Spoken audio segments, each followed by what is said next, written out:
Hello, my name is Amanda Villaveses of Mental Health Blue, and this is our series of mental health and you, where we talk with everyday people about their personal experiences with mental health. Hi, I'm an everyday person. Yes, and today we're joined by Andrew Gutworth, who lives in Louisville and works for adult education. And he has been in therapy for over 12 years, managing depression, anxiety, and OCD. And he is an avid rock climber and soccer fan as well, which you're in a great city for that, right? Yes. I love Louisville City FC and very excited for Racing Lou. And my wife and I will be avid supporters of them as well. Yes, you'll be busy, hopefully, in the next year or so, attending the matches. Well, thank you so much for joining us. I'm excited to be able to just kind of talk about what your experience has been, in hopes of helping other people recognize that they're not alone. Everybody experiences something when it comes to mental health, right? Yeah. So I want to ask you just, and this is a big question, but in general, let's talk about your mental health. Can you give us a little bit of a background of your story? Yeah. So it may not be too short, but I think it might be important for others to kind of... It's a big question. Yeah, notice where they pick it up along the way. So as in my little intro there, so I've been in therapy for, I think, over 12 years now. Yeah. I started when I was in college, I think freshman year, second semester, freshman year, something like that. But looking back, I remember I was in 7th grade and I was working in the library, and I would just help out by reshelving books for the librarian. And I was reshelving one on depression and reading the back, and I was like, oh, that sounds like me. Yeah. And I shelved it and didn't think about it. It's, when you're younger, at least when I was growing up, I don't feel that old, but even, things have changed in the past 10, 20 years, that it was still kind of a shameful thing, a thing you don't talk about. And, thankfully that's changed a little bit since then, but it wasn't something I pursued, even though I was really down. And I remember sophomore year, just laying on the floor in my house in the laundry room because I didn't feel like doing homework or rest or anything. And so my parents were great. I'm very fortunate to have supportive parents, but I think they were a bit at a loss as well. And, looking, did I have mono? Did I have, something else? And mental health wasn't the idea. That wasn't the thought. So then let's fast forward a little bit. So in college, I finally decided to get some help because I was struggling. But even then, I didn't want to say I was depressed. So when I went in to the therapist, I said, well, I might have ADHD. Can I check that? And I felt like that was an easier in than saying I'm really down and having dark thoughts. But then I was honest on the form, and, when they do the depression scale and they're like, oh, you have depression. It's like, oh, do I? And then it turns out I did not have ADHD. I've been tested twice since then, and no, it was depression and anxiety. So started out in sort of college talk therapy, which was I'm thankful for at the time. It was not really enough. I ended up dropping out of college, and then trying to suppress these past 12 years. I've been to 3 different mental hospitals. At the time, I thought suicidal ideation. I did inpatient. Then I've done some IOP.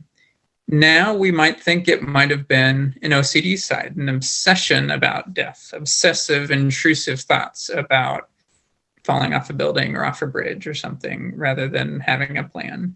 Yeah. So catching up to almost present, 2 years ago or so, 2.5 years ago, I finally got a diagnosis of OCD. And that really brought so many things into picture, into clarity.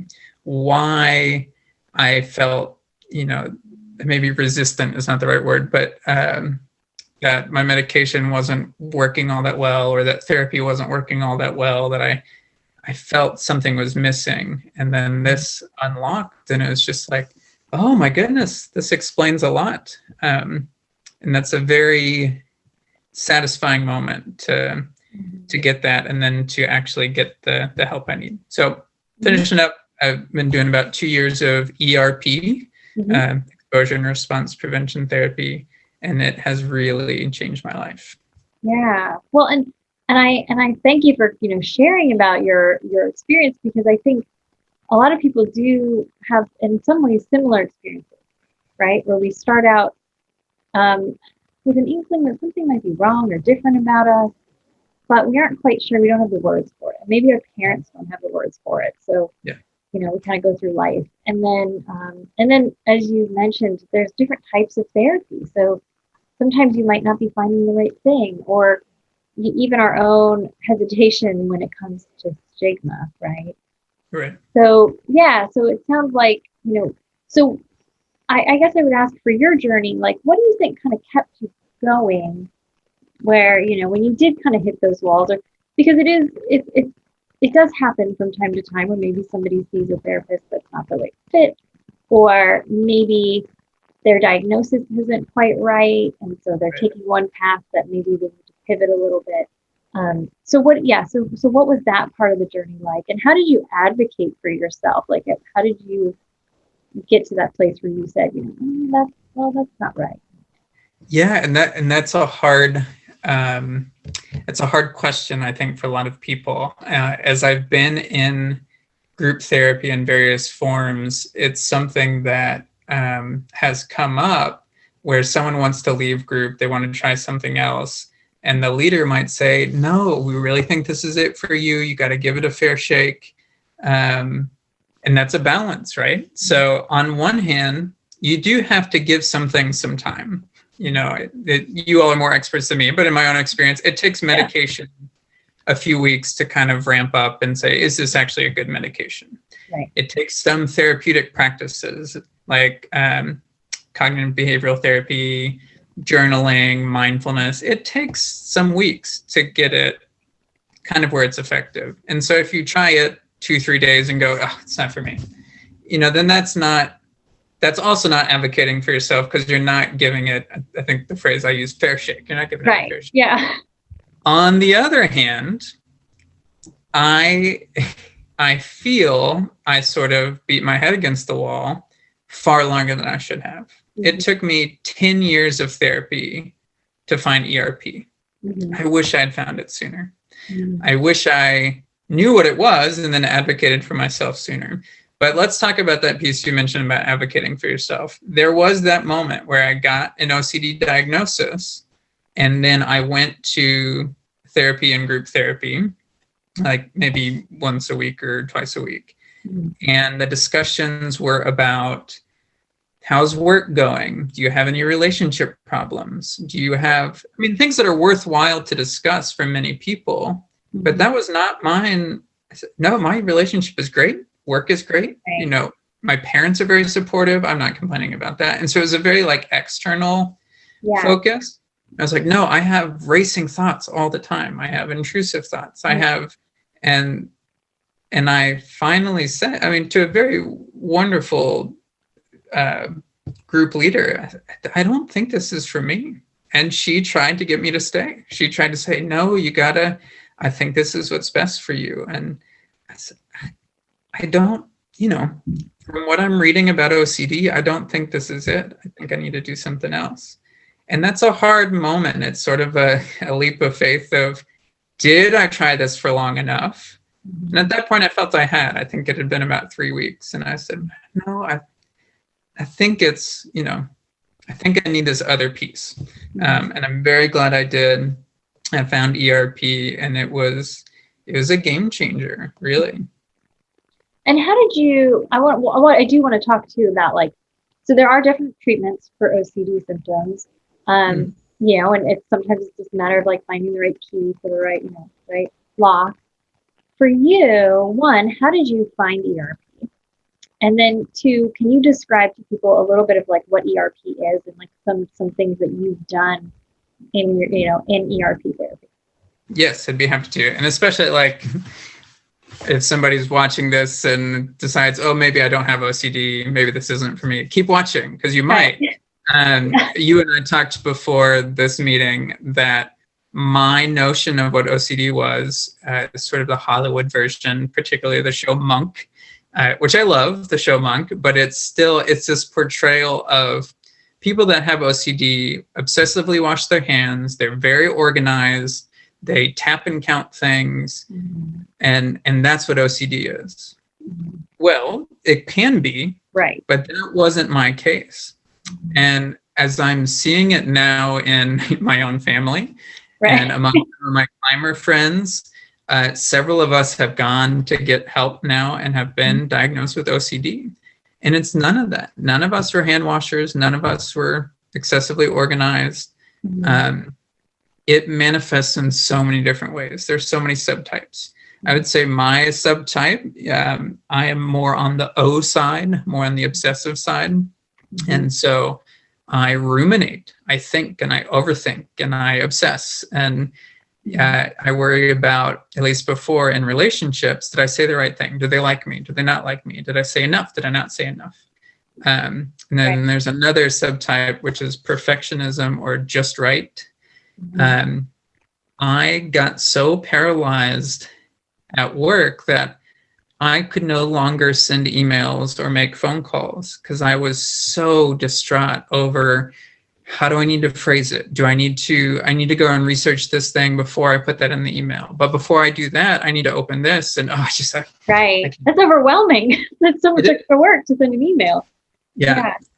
And there's some other ones too. And when I transitioned talking about ERP, one of my things is I don't like blood. I don't like veins.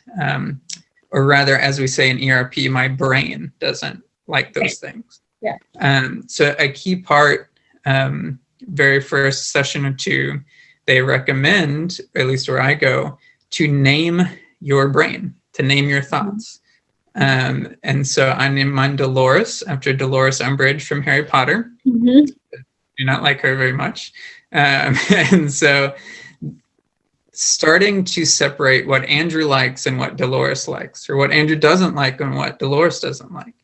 Like giving you that space and that objectivity to look at those thoughts and those feelings from like a little distance, right? For a long time, and especially for other subtypes that I have some of as well, that where you think of harm or harming yourself, harming others, pedophilia, other things that you start to say, this is not me, but this thought is coming in.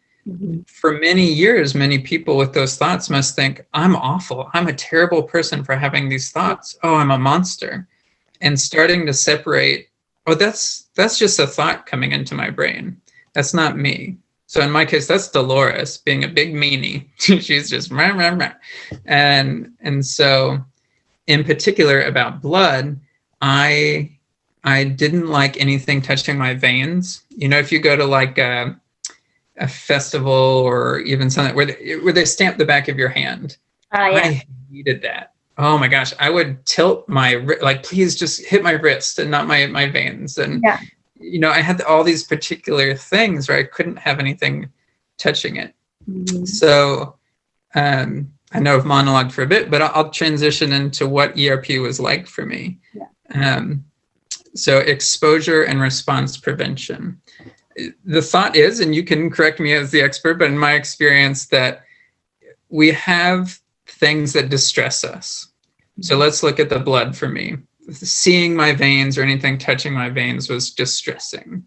So then I tried to prevent that distress by doing certain things, by, you know, moving my hands in and protecting myself, by not getting hand stamps, by not getting my blood drawn. I like to think I care about other people, but I've never donated blood because I'm so afraid of that. And so starting to separate, well, Andrew would like to do that, but Dolores does not. So I call my therapist the nicest bully I've ever met. Part of ERP. ERP is hard. It is a very funny thing in hindsight. In the moment, it is very distressing because you intentionally raise your level of distress and then do nothing. Yeah. That's the idea, that you're preventing your response. Right. That like self-soothing that you might do or something to kind of calm it down, bring it down. So eventually, I think the phrase is habituation. So, eventually these things that Dolores told me were distressing, after I sit with that distress, I start to go, oh, well, it's not actually that bad. It's not so bad. And that takes time. It certainly did not happen on day 1 or day 2. Right. Or week 3. Yeah. And so, how they do it, they start low. If people have no idea about ERP, they build a hierarchy. So you start with very low things that are only minorly distressing and slowly work your way up. So I think the blood is a good, tangible way to talk about it. That's not why I stopped working. I forgot to mention that. I got so distressed from work that I voluntarily went from full-time to part-time for 6 months. And then I went from part-time to not working. I told him I can't even do this anymore. So it wasn't my fear of blood that stopped me from working. It was this paralysis of sending emails, this paralysis of sitting in a chair, of having conversations. All of that was very distressing. But the lessons I learned from dealing with my anxiety around blood and veins transferred to that. Yeah. So low on my hierarchy, we set a knife out on the table. I didn't touch it. I didn't put it anywhere near me, but we just set it out. And then you start to do these things called exposure statements, and you kind of learn other ways other than shying away from it, hiding it, this response. You do response prevention. Some of it is sarcastic, and that's kind of fun. It's like, oh man, this knife on the table, it's going to all of a sudden bounce off the table and strike me. Right. Of course. Yeah, because that happens all the time. Yeah. Right. So very common thing. Very common thing. Yeah, gravity stops working. Yeah, it flips. But then we worked my way up. And one of the funniest days for me is my therapist, Sarah, had me watch a video of a nurse describing how to draw blood. So I wasn't watching it happening. I was just watching it being described.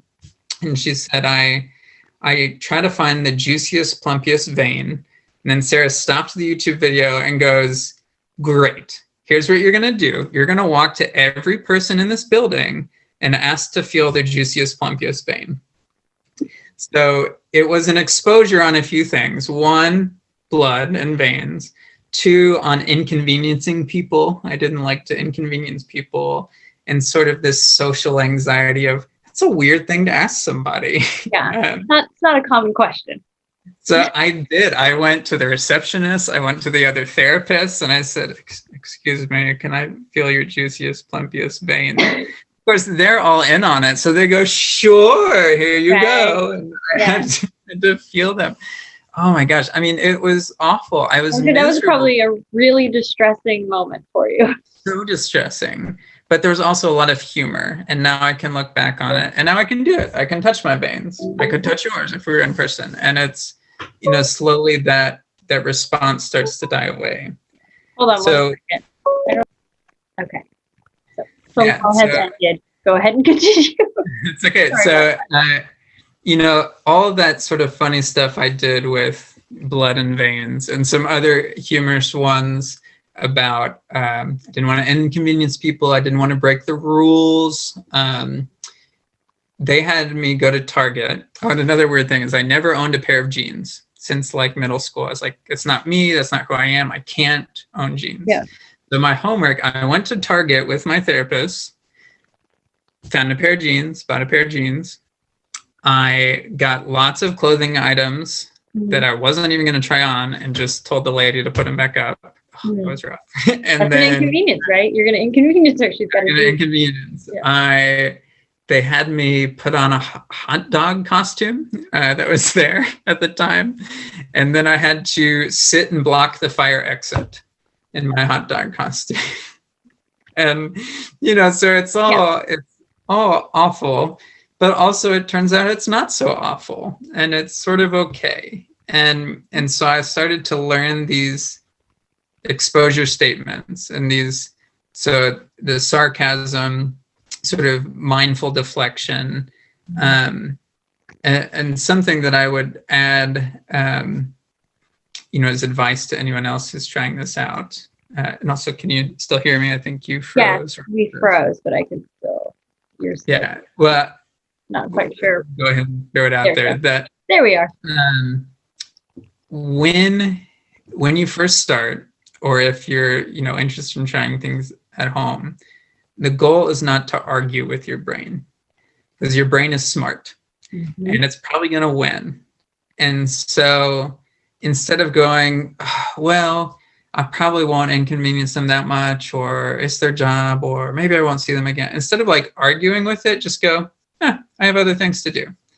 I'm not going to engage. Because but yes, that's the exact phrase. I see you, Dolores, but you can sit in that corner. I'm going to, and whatever it is, I'm going to keep watching TV. I'm going to keep talking to my wife. I'm going to keep working. And I'm still doing it. I mean, I was doing it today before our call. I have those things. And so it's not, I don't want to say it's a panacea and it's a cure-all that, you're never going to have a problem again. But it gives you tools. I think of a tool belt now that I have, that I can now sit with distress more frequently and for longer duration. I've gotten some of myself back. And there's some other things that I didn't think were related to anxiety that I'm now realizing. Might be a weird preface, but memory loss. I felt like a lot of things were sort of in a fuzz, or in a, I know I saw that movie, but I don't remember much of it. I know we had this conversation. I don't remember much of it. Right. What I'm realizing is I was so in my head at the time, obsessing, ruminating, thinking, that I wasn't taking anything in. Right. So that's a nice thing. I'm less forgetful. I used to lose things all the time. Well, it's because I was so in my head. Where did I set my keys? Where did I set my phone? Right. Yeah. And now that I'm more present, I lose things less. I run into things less. I used to bump into things because I'm so in my head. Right. And so I do wonder if those are some indicators for people who are like, well, I don't think I have OCD. I don't wash my hands. Like, oh, well, do you run into things? Do you forget things? Do you, lose things? These might be sort of proxy indicators that maybe you're in your head a lot. Yeah. Are you replaying a conversation you had with a friend or a girlfriend or boyfriend? Are you replaying a conversation at work? Are you problem solving? It can be exhausting. And I think that's another thing, fatigue and drain. I don't want that for anyone. So I'm hoping, people catch it earlier. One, I hope people go to therapy quicker. And two, I hope people find the best therapy for them. Right. Not everyone has OCD, not every traditional talk therapy is great for most people, but if you feel like you're missing a piece, maybe you're missing ERP. Right. And there are there's so many different types of therapies, but like you're saying, there's, it's good, and it's good for people to know you're the customer, you're the client. So if you've come, a reasonable amount of time, and you're putting in the effort and the energy, because sometimes people show up and, kind of don't really show up, Yeah. So we factor that in. But if you're showing up and you're really trying and it doesn't feel right, you get to have that conversation with your therapist. And maybe with that particular therapist, you're able to make changes. Or maybe you're able to say, hey, can you refer me to somebody? I don't think this style is working for me. And it can be, like you said, you've been on this, over a decade long journey. Yeah. And I think part of that too comes from people don't know what ERP is, or people don't. I do a lot of what's called internal family system, people don't necessarily know what internal family systems is, or so they don't always know what they're looking for. Or all these acronyms: DBT, CBT, CBT, IOP, PMDR, everything. Right. And you don't have to know, but it's good to note at least that you can ask. Yeah. And I think that's, as I say, I want people to get help, and I want them to get help quickly. It's sad to me if somebody misses out on years of potential better happiness or better, I don't know, if it's one that you're not aware of it, or two, I think for ERP in particular, it's not easy, and it's, I can't quite figure out how to frame it. It's a thing. It's a chore. It's going to soccer practice. You got to show up to soccer practice, and you got to run your drills. You might be exhausted, but to me, it's worth it. I saw some other Instagram I follow, maybe Kimberly Quinlan. I don't know if you know her as well, but saying that 2 to 3 months of intensive therapy to give you 10, 20, 30 years of better life, like, it's worth it. Yeah. It's going to suck at the moment because it's hard, and you're going to come home exhausted, and it's probably going to be expensive, which is unfortunate.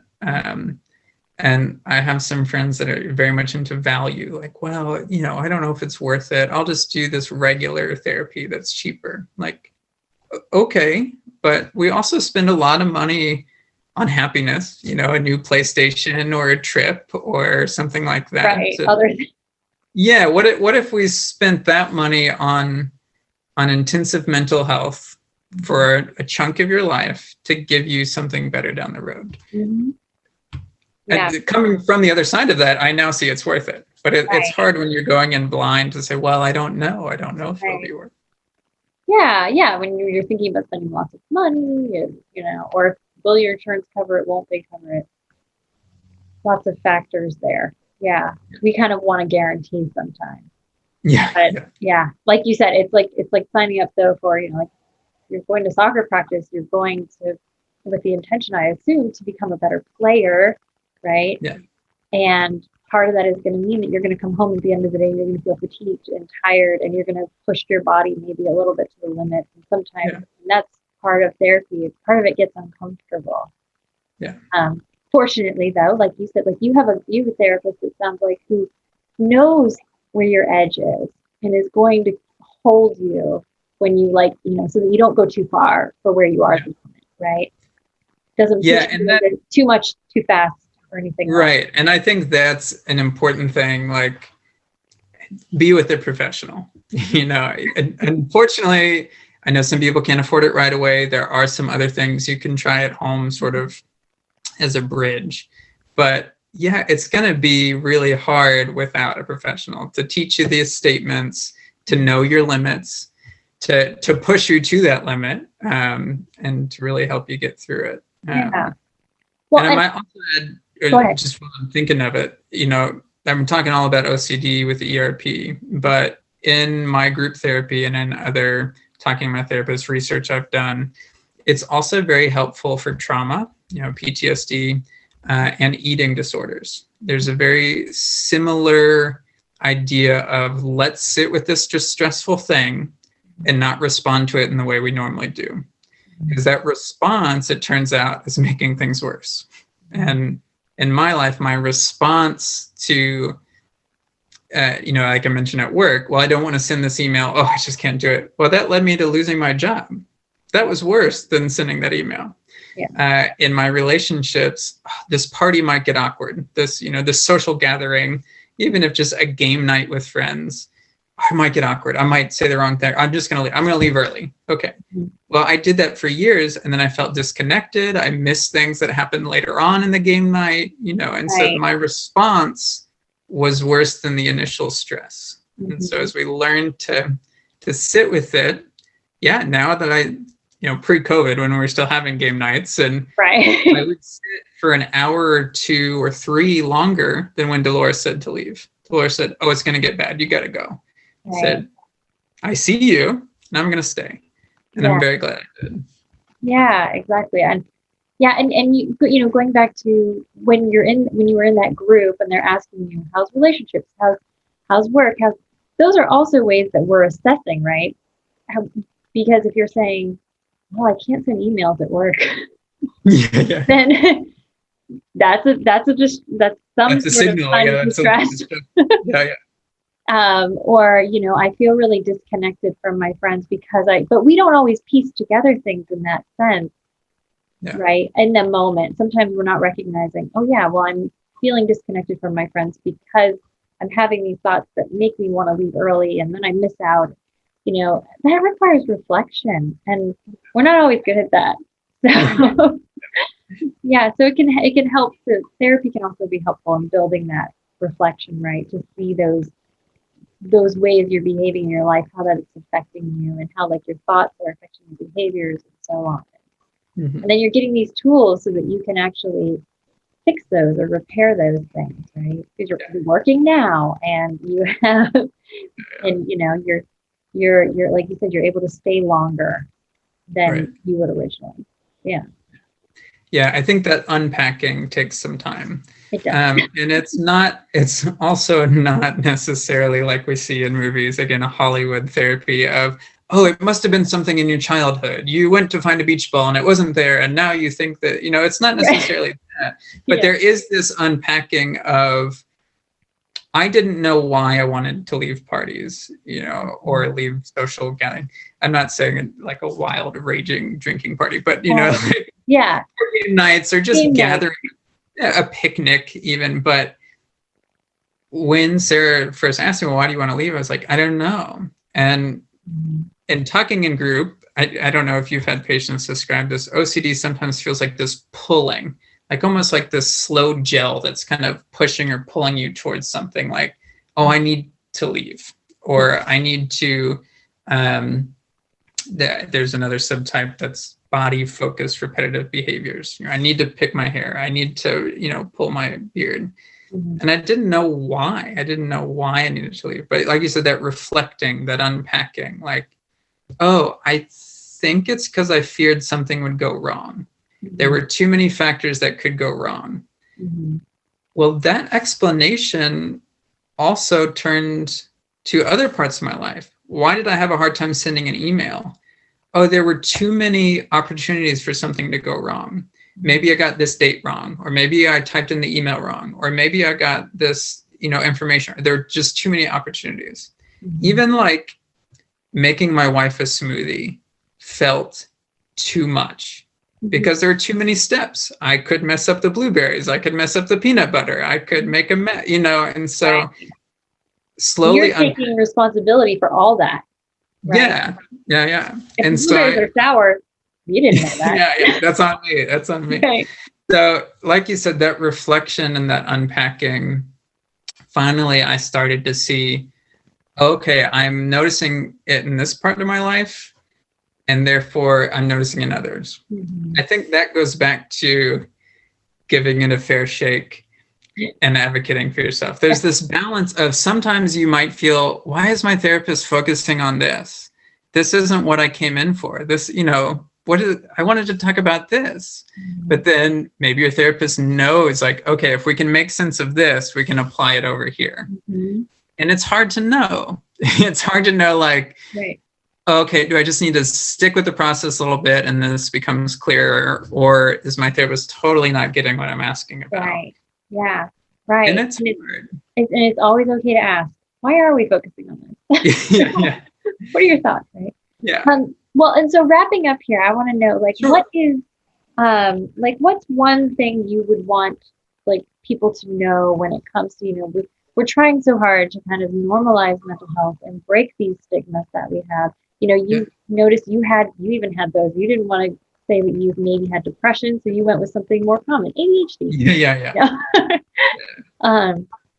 So what might be one thing that feels important for you when we think about the rest of our community and like your friends or your family, and that message around mental health? Yeah, I think I really appreciate what you all do. And that's why we got in contact in the first place, just that reducing that stigma. I think for many years and in my childhood, it was seen as a weakness, or I don't want to be a crazy person. I'm not a person that would need therapy. Thankfully, some of that's going away, but some of it still exists. And I think it's coming to terms with for yourself and for other people, like, one, we need to help each other.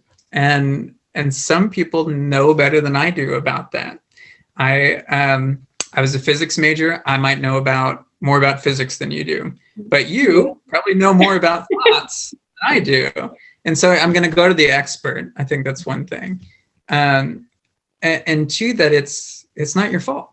It's not your fault you have this. This is, a comparison has been made about maybe missing a limb. If you're missing, born without an arm, you don't say, how dare you try to get a prosthetic? Why would you get a prosthetic? You don't need that. Like, well, but I wasn't born with that. I have something else. So if my serotonin transmitters aren't firing in the right way, then maybe that's not my fault. And I can kind of get something to bring me back to functioning. Yeah. And I think that goes the way up the scale. As I said, I felt more comfortable with an ADHD diagnosis than depression. I don't know why now, but for that as well. And then even in our group, we have, there seem to be safer topics and unsafer topics, that some people are comfortable admitting that they have depression, anxiety, or a contamination OCD where they, don't want any germs or anything. But people are much more reticent to talk about a pedophilia OCD or, a sexual something. Yeah. That's more taboo. And then we also had someone who was a good friend of mine, felt uncomfortable sharing a personality disorder diagnosis. Mm-hmm. One is just named poorly, a personality disorder. Like if your whole personality is wrong. Right. But every one of those, no matter how bad they seem, like that's not you. And I think that's the goal of separating Dolores from Andrew is it's not me. These thoughts that come in, these diagnoses, these obstacles that I have, it's not something I did wrong. It's just unfortunately something to deal with. Yeah, exactly. I think those are all great messages to really just like help people recognize, like, be a little more like objective about this, to recognize that everybody experiences these symptoms, and and encouraging. I like we're all about community. So of course I love the idea of the community aspect and supporting each other in our community. So well, thank you so much, Andrew, for joining us and for answering our questions and talking about your story. I think it's so important that we have our professionals on here who are giving information, but it's so good to hear from everyday people. Everyday person here. Everyday people, who but I think it's as you all are trying, and I think as I'm noticing, it's unfortunate how long between someone first experiences symptoms and when they're diagnosed and when they get help. It's a long time. I think for OCD, it's over 10 years on average. That's too long. And so I hope if people are watching this and they're like, well, do I not? Try it. Go find out. Take an assessment. Talk to a therapist. It has done so much for me that I hope it can do the same for others as well. Yes, exactly. Well, thank you so much. Have a fabulous day, and we will definitely see you around in our community. That sounds great. Thank you. Thank you.